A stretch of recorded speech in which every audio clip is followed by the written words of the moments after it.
For the first time in American history, 60 high schools across the country will offer an AP African American Studies class this year. That's right. The course is launching as a pilot program before it expands to 200 schools the following year.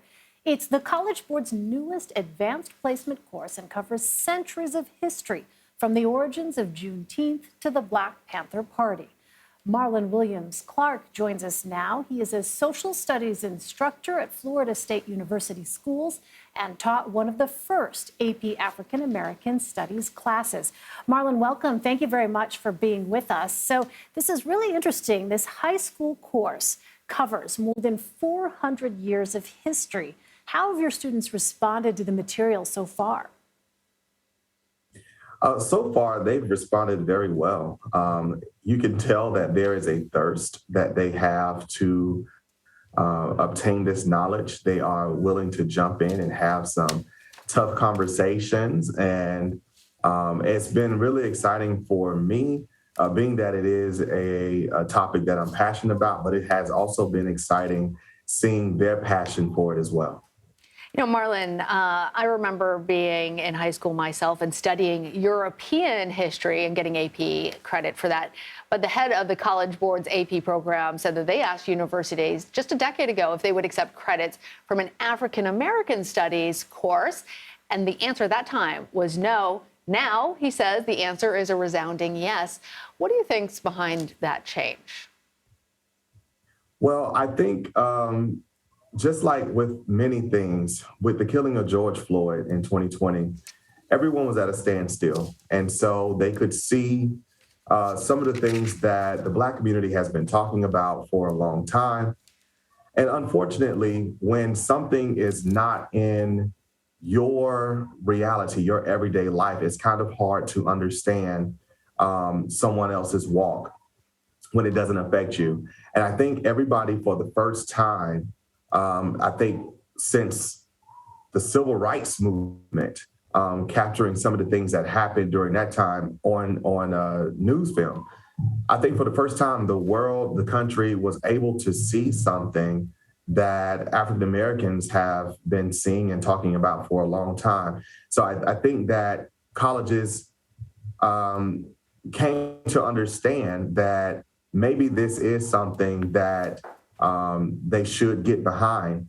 And I think it's more so to create an understanding for high school students. I have to say that while I did learn a lot of African American history growing up in the African Methodist Episcopal Church and from my family, it wasn't until I got to college at Florida A&M University where I first received a true in-depth discussion and teaching on African American history. Hey, Marlon, I just want to follow up on that.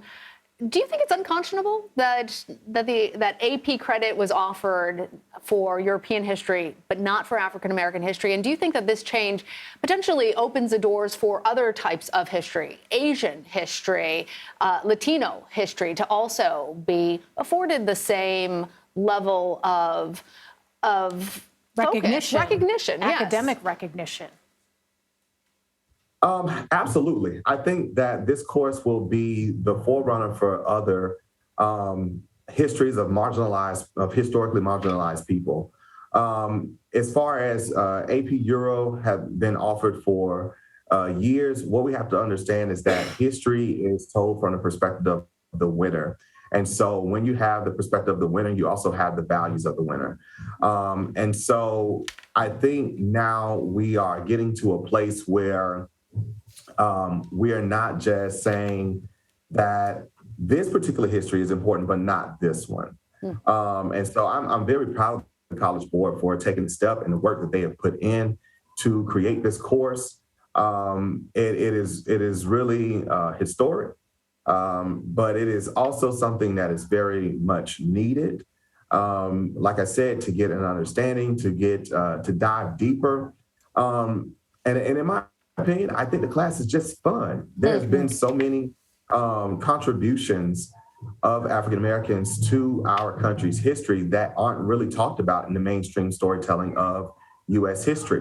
And so our kids and adults have to know that African American history is not just slavery and civil rights, but we in this course, we get to dive and look at the successes and the achievements of and the contributions of African American people in the U.S. and throughout the diaspora, in spite of their conditions at that time.